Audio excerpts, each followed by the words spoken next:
सभी भाई बहनों को, सब समस्त साथियों को सादर नमस्कार। साथियों, हम आपके सामने सीधी बात करने के लिए इसलिए आए हैं कि 1987 में प्रदेश के 28 लाख कर्मचारियों की बहुत बड़ा आंदोलन हुआ था, जिसमें उत्तर प्रदेश के समस्त माध्यमिक शिक्षक, प्राथमिक शिक्षक, बेसिक शिक्षक, राज्य कर्मचारी, निगमों के कर्मचारी, सचिवालय के कर्मचारी और स्थानीय निकायों के कर्मचारियों ने एक मन बनाया था कि हम लोग बहुत बड़ी हड़ताल करें और केंद्र के बराबर वेतन लेंगे। तो उस समय मेरी आयु बहुत कम थी, मात्र 23-24 वर्ष, और मैंने उस आंदोलन में हिस्सा लिया। लाठीचार्ज हुआ था बेगम अजद महल पार्क में। हमारे तमाम प्रदेश के बहुत साथी, स्वच्छकार समाज के भी और अन्य विभागों के कर्मचारी, सभी संवर्गों के कर्मचारी, बहुत लोग घायल हुए थे। और उसमें हम लोगों की रात में 1:30 बजे गिरफ्तारी घरों से हो गई थी, बहुत बड़े लाव लश्कर के साथ, पुलिस के विभाग द्वारा। हम लोग जेल चले गए और जेल से 3 दिन बाद पूरे प्रदेश में 100% हड़ताल सफल थी। उस समय के तत्कालीन स्वर्गीय मुख्यमंत्री वीर बहादुर सिंह जी ने हम लोगों को वार्ता के लिए बुलाया। वार्ता 2-3 चरणों में हुई, हम लोग नहीं माने, हम लोग फिर जेल गए और फिर जेल से सीधे मुख्यमंत्री जी ने बुलाया हम 7 नेताओं को।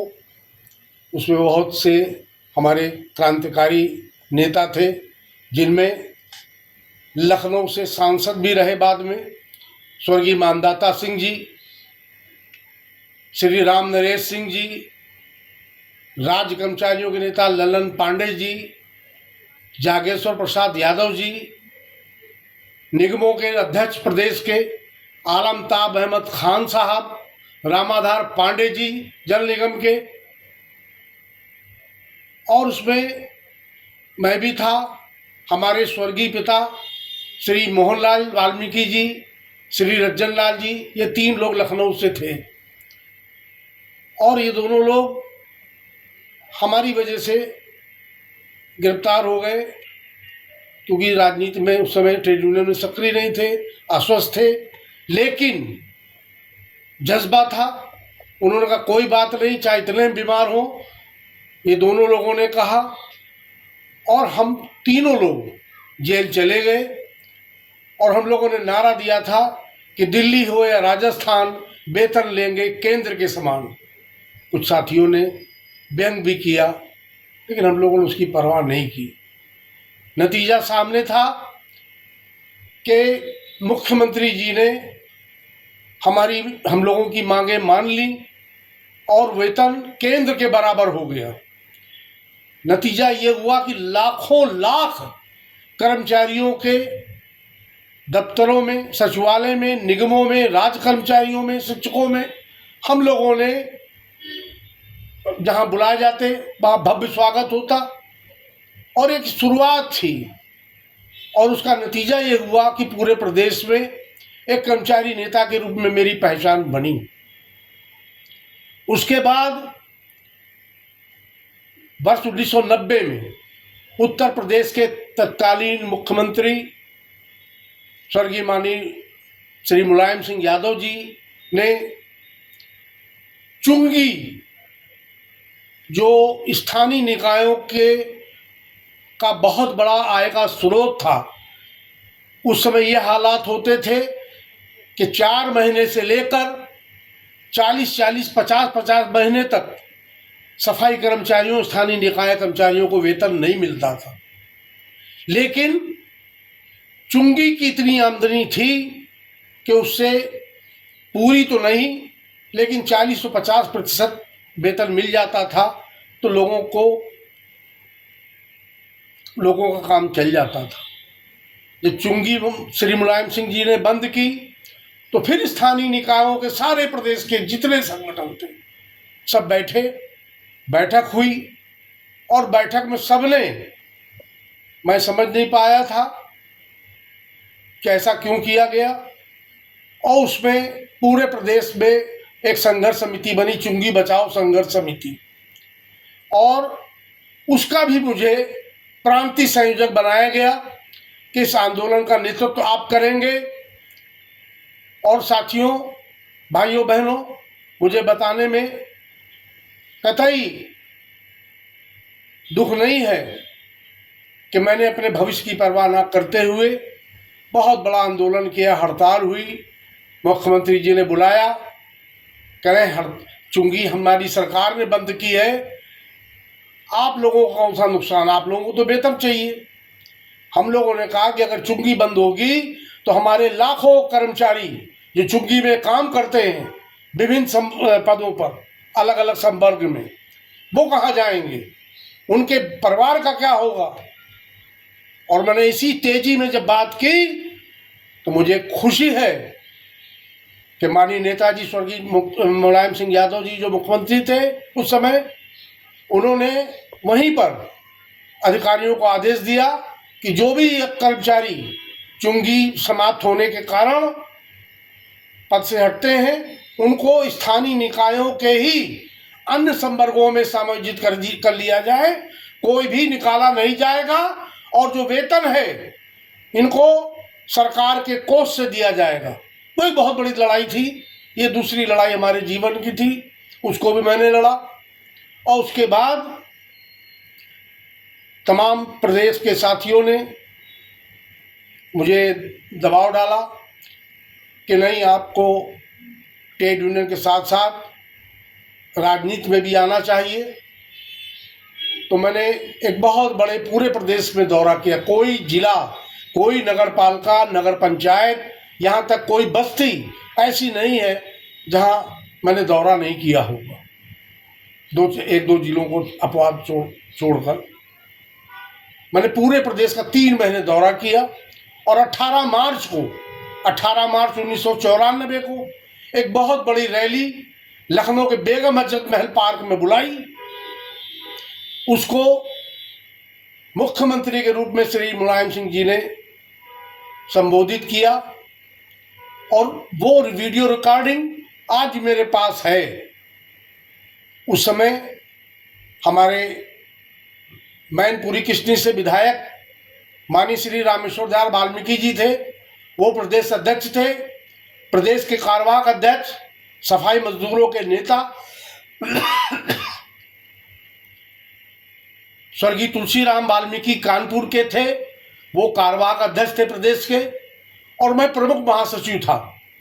रैली हुई, मैंने उनसे कहा कि ये बताइए मुख्यमंत्री जी, मंच पे एक तरफ डेस्क पर मुख्यमंत्री जी थे, एक तरफ मैं था, और पूरा बेगम हजरत महल पार्क में लाखों लाख आदमी भाई बहन हमारे प्रदेश के थे।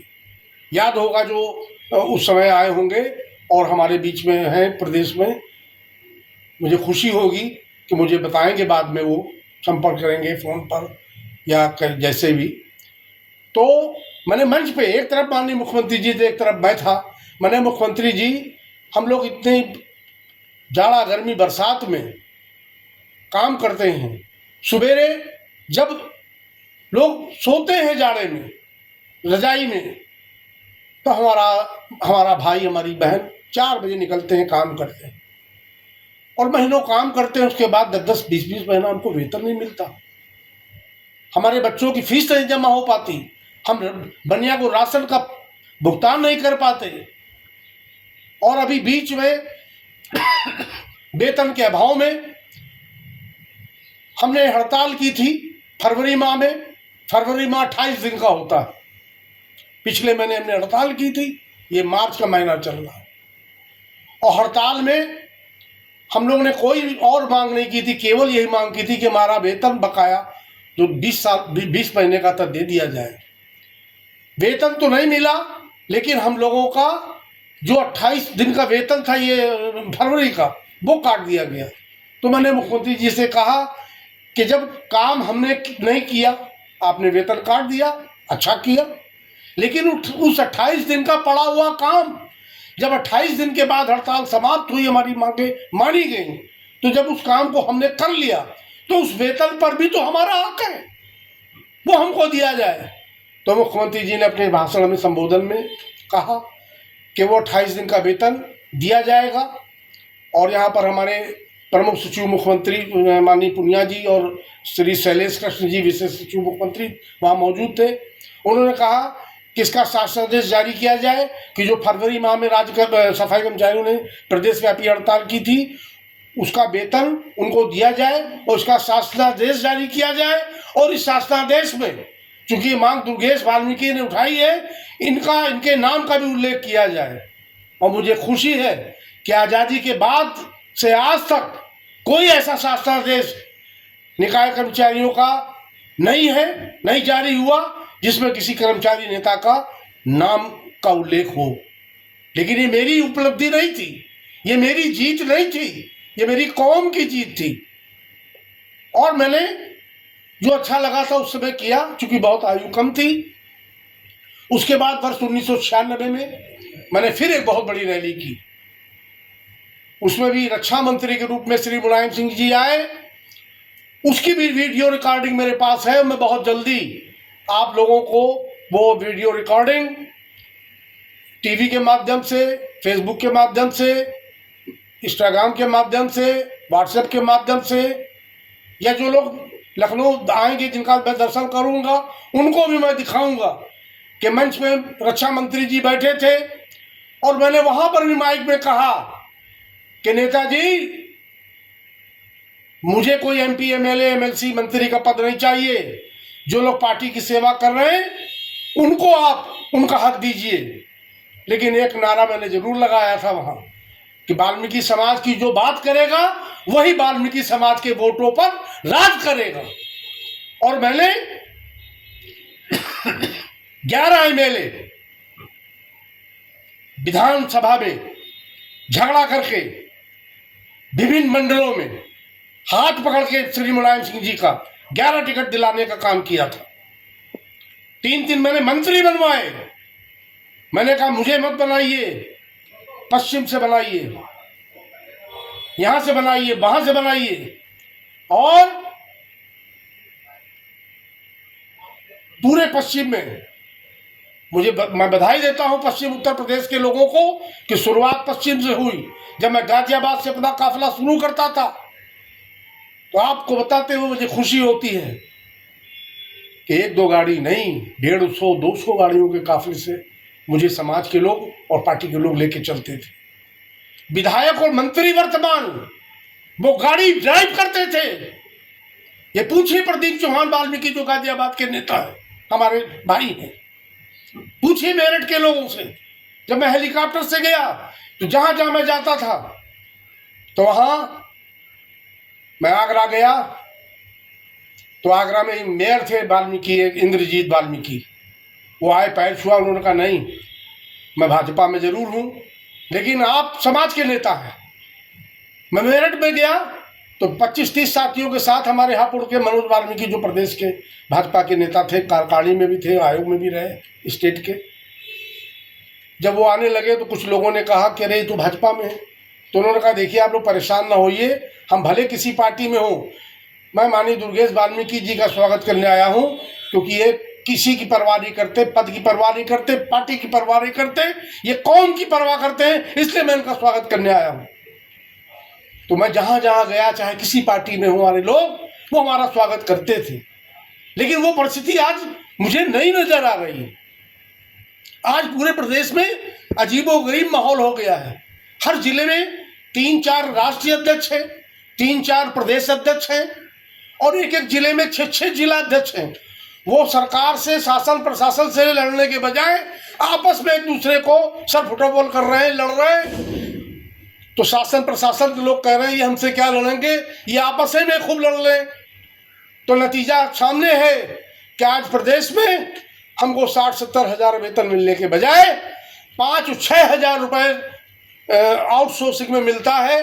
उसमें भी तमाम स्तरों पर कटौती होती है। अभी मैं सब कुछ नहीं खोलूँगा और नतीजा सामने है कि आज हमारे लोगों को कर्जदार बन गए। 30 साल पीछे हमारी कौम चली गई। आज हम अपने बच्चे की शादी नहीं कर सकते, आज हम अपने बच्चे को अच्छी शिक्षा नहीं दे सकते, आज अपने हम वृद्ध माता पिता को अच्छा इलाज नहीं दे सकते। इन्हीं सब बातों को लेकर मेरी पीड़ा थी। मुझे कोई नेतागिरी का शौक नहीं है। मैं आयोग में भी अचानक बनाया गया, मैं कानपुर से चुनाव भी अचानक लड़ा, मेरे पास 2000 रुपया नहीं था, मैं रोज बस से जाता था। और मैं धन्यवाद देना चाहता हूँ क्षत्रिय नेता को कि मैं बस से उतरता था बहुत दूर जाजमो पुल के पर, और वहाँ पे कार से लेकर आते थे वो 100 मारुति कार छोटी सी, और उसमें बैठ जाता था ताकि लोग समझते थे मैं कार से आया। और मैं 18 साल प्रभारी आया, सांसद, विधायक, मेयर, जिला पंचायत अध्यक्ष, ये पूरे प्रदेश में 2-4 जिलों को छोड़कर मैंने सब जगह बना। मैं पार्लियामेंट्री बोर्ड में मुझे सम्मान मिला था रहने का। मैं विधायकों का, सांसदों का, जिला पंचायत अध्यक्ष का, मेयर का इंटरव्यू लेता था, नेताजी ने मुझे वो सम्मान दिया था। लेकिन उसके बाद ऐसी कौन सी परिस्थिति थी कि मैं स्कूटर पर चलने लगा, क्योंकि मेरे पास गाड़ी नहीं थी। बताना चाहता हूं, उसको नहीं कहना चाहिए था कि वर्ष 1997 में जो लखनऊ के समाजवादी पार्टी के अध्यक्ष थे फाकिर सिद्दीकी जी, हमारे मित्र हैं, भाई हैं, आज सौभाग्य है आज भी वही लखनऊ के अध्यक्ष हैं। रक्षा मंत्री जी अपने घर से निकले, मैं उनके साथ गाड़ी में बैठा हुआ था, अचानक गेट खुलता है, वो भी आके बैठ जाते हैं। तो उन्होंने कहा, नेताजी ने, कि क्या फाकिर सिद्दीकी के साथ सामने तो बात करेंगे नहीं वाल्मीकि जी आप? मैंने नहीं, हम इनके सामने बात कर लेंगे, हमको कोई दुख नहीं हुआ, कोई दिक्कत नहीं होगी। कल बताइए। मैंने कहा, मैंने नेताजी 2 पैसा कहीं से नहीं कमाया है, और मैं इतने बड़े पद पे भारत सरकार में रह के आया हूँ, और पार्टी ऑफिस में मीटिंग में आता हूँ, स्कूटर से आता हूँ। कहीं क्यों, तुम पे कार नहीं है? हमने कहा नहीं है, जब पैसा है ही नहीं, मुझे नंबर 2 का कमाना नहीं था। हमारे दादाजी 5 रुपये मकान में पैदा हुए, उसी में ख़त्म हो गए। हमारे पिता स्वर्गीय मोहनलाल वाल्मीकि 5 रुपये के किराए के मकान में पैदा हुए, उसी में ख़त्म हो गए। आज भी मुझे कहने में कोई गर्व महसूस होता है, कोई शर्म नहीं है कि आज भी 10 बाई 10 का एक मकान पूरे उत्तर प्रदेश, देश और दुनिया में कहीं नहीं मेरे नाम, न मैंने खरीदा है न बनाया है। और जब भी कभी अगर आप लोग सवाल करेंगे तो वो भी मैं खोलूंगा कि जहां मैं रह रहा हूं वो किसकी जगह है, किसके यहाँ रह रहा हूं, किसी दूसरे क्या रह रहा हूं। लेकिन आज ये ठेकेदारी प्रथा हो गई। इस ठेकेदारी प्रथा को जड़ समूल से खत्म करना, बेरोजगारी को खत्म करना, आज भौतिकतावाद की बात आती है, आज हमारी युवा पीढ़ी की बात आती है। आज हमारे जो नई पीढ़ी है वो इतने कम पैसे में अपने बच्चों को कैसे अच्छी शिक्षा देंगे, और जब अच्छी शिक्षा नहीं मिलेगी तो अच्छी शिक्षा का हम कहाँ से अध्ययन कर पाएंगे। तो आज हम सपा में रहें, भाजपा में रहें, कांग्रेस में रहें, बसपा में रहें, जहाँ हमारी मर्जी हो, जहाँ हमको हमारी निष्ठा हो, हम वहाँ रहें।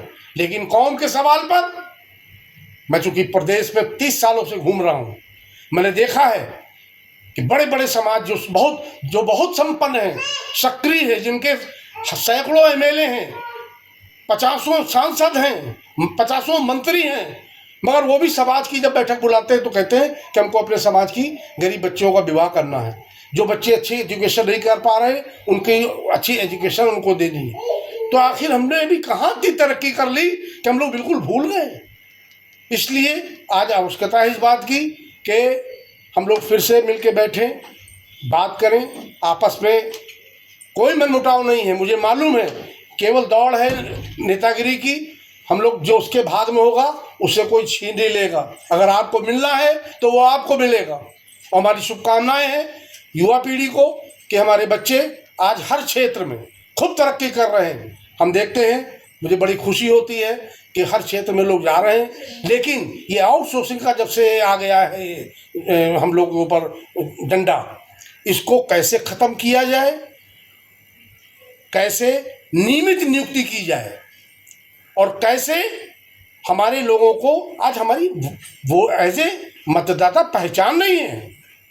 आज हमारे इतना बड़ा वोट, मुझे आज कहना पड़ रहा है कि मैं विधायक निवास दारुल सफ़ा में जब मुख्यमंत्री जी का शरण सलाहकार था, तो जब वहाँ मैं रहता था यूनियन ऑफिस बना के खोल के वहाँ विधायक निवास में, तो वहीं पर बगल में हमारे बड़े भाई मित्र परम आदरणीय पूजनीय श्री सोनेलाल पटेल जी, जो अब दुनिया में नहीं है,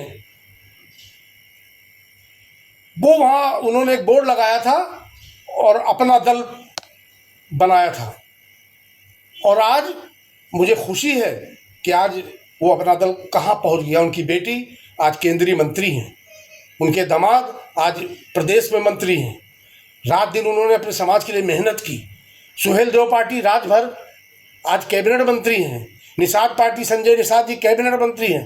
तो जो अपने अपने समाज को संगठित कर ले गया, आज कम से कम एक उनका कैबिनेट मंत्री है। कोई समाज के लोगों को दिक्कत होगी तो वहाँ पहुँच जाएंगे, तो उनकी मदद तो होती है। कौन हमारा कैबिनेट मंत्री, किस पार्टी में कैबिनेट मंत्री आज़ादी से आज तक था? किसी पार्टी में नहीं था।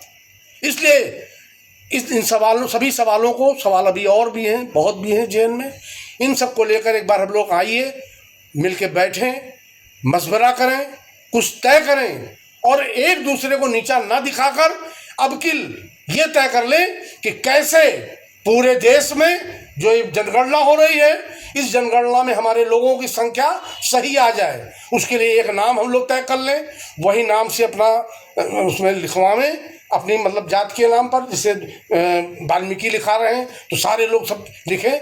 भले आप लोग अपने अपने गोत्र में रहिए, लेकिन वो वहाँ एक जगह तो संख्या जाएगी इतने देश में वाल्मीकि।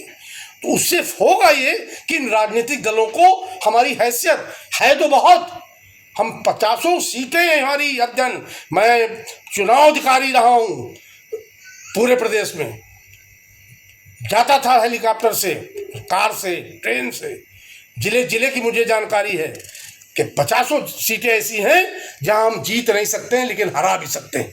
मगर क्या है, हमारी वोटों की कोई गिनती किसी दल ने नहीं, कभी हमारी हैसियत नहीं आंकने का काम किया। इसलिए क्योंकि हम बटे हुए हैं। इसलिए आइए साथियों, हम सब लोग सारे गुस्सा, झगड़ा, लड़ाई, कंपटीशन, अहंकार, इन सब को निकाल के एकजुट हों और पूरे प्रदेश में समाज, हमको कोई नेतृत्व नहीं करना, कुछ नहीं करना, हमको कोई ऐसी कतई ख्वाहिश नहीं है। और आयु भी बहुत हो गई, स्वास्थ्य भी ठीक नहीं रहता। अभी मैं 3 महीने भर्ती था, एक्सीडेंट हो गया था। और भी बहुत से कारण रहे बीच में, आर्थिक कारण भी रहे। लोग कहते सक्रिय नहीं, कहीं जाने के लिए हमको गाड़ी चाहिए। प्रदेश के लोगों को कहते हैं कि ये नेता ट्रेड यूनियन के फलाने आए हैं, लूट रहे हैं। अरे आपके जनपद में कोई यूनियन का नेता आएगा तो अपना पेट अपने घर पे रख के आएगा। ये जितने भी नेता हैं, चाहे वो मानिक लाल नागर हो, राम प्रसाद वाल्मीकि हो, अश्वनी कुमार हो, या हमारे अशोक वाल्मीकि हो, जगदीश जी थे, और भी हमारे तमाम साथी हैं जो अपना अपना संगठन चला रहे हैं। लेकिन क्या इनका कोई पदाधिकारी किसी भी संगठन का अगर जाएगा तो भोजन भी करेगा आपके यहाँ, आने जाने का किराया भी आपको देना होगा। हाँ, जो ये लूट बताते हैं, भी कुछ साथियों ने हमारे फ़ोन पे कहा है कि अलग से उसूली कुछ लोग कर रहे हैं। अगर ये लोग कर रहे हैं तो सब ठीक हो, क्योंकि जब मैं पूरे प्रदेश, जब जितनी यूनियन थी सफाई की, सब एक थी। जब मैं प्रमुख महासचिव बनाया गया, कोई यूनियन नहीं थी प्रदेश में, तो 18 मार्च को बनाया गया था। 1 मई को आगरा के सूर सदन में विश्व मजदूर दिवस में मैंने घोषणा की थी कि आज से मेरे रहते सफाई मजदूर संघ में कोई उसूली नहीं होगी। आज से, जैसे श्री मुलायम सिंह जी ने चुंगी बंद की थी, आज से हम सफाई मजदूर संघ में चंदा वसूली अभियान बंद करते हैं। ना कोई देगा ना कोई लेगा। तो मैंने बंद किया था, करवाया था। हमारे बहुत से साथियों ने पूरे प्रदेश में सबने साथ दिया था। इन सब चीज़ों को, अपनी कमियों को हम लोग टटोलें, उसको ठीक करें और पूरे प्रदेश को सब लोग एक बार मैं हाथ जोड़ रहा हूँ समाज से, कौम की खातिर, आने वाली पीढ़ी की खातिर, आने वाले युवा लोगों के बच्चों के भविष्य की खातिर, अगर अपने युवा लोगों को भविष्य में अच्छा देखना चाहते हैं तो सारे गुस्सा गर्मी भुलाकर एक बार मिलके बैठे, तय करें और कोई ऐसी रणनीति बनाएं, चाहे कोई पार्टी की सरकार हो, हमारा एक कैबिनेट मंत्री लेना पड़ेगा, हमारे लोगों को नियमित नियुक्ति देनी पड़ेगी। और अगर ये नहीं देंगे तो आने वाले चुनाव में ये कौम फैसला लेने के लिए तैयार है। धन्यवाद।